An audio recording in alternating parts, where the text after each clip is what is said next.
it's Jenny Welch again, and here's part 3 of the Centurion story. Thursday night was quickly becoming Friday morning. The dawn was beginning to break. They were taking Jesus from Caiaphas to a meeting of the Sadducees and Pharisees and teachers of the law called the Sanhedrin.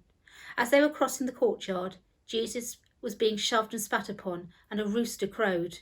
And time stopped for that moment as Jesus turned his head and stared at one of his disciples, the same one who had cut off the man's ear in the garden.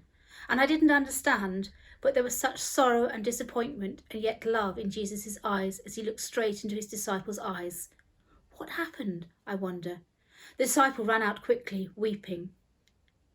The Jewish high priests and the leaders called the Sanhedrin on Friday morning, all assembled, asking Jesus one more time, "Are you the Son of God?" And he replied, "You rightly say that I am."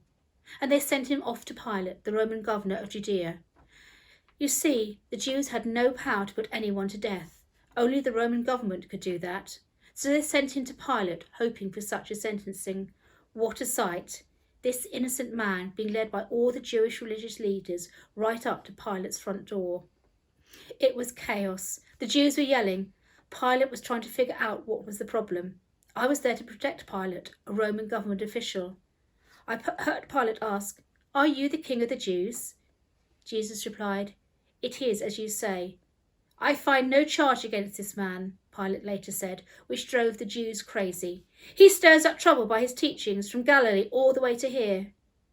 On hearing Jesus was from Galilee, he sent him down the street to Herod Antipas, who was the Jewish governor of Galilee at that time, visiting Jerusalem for the Passover feast.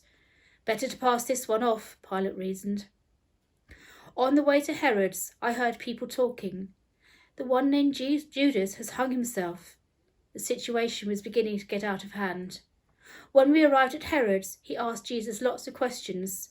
Jesus answered none of them, completely silent.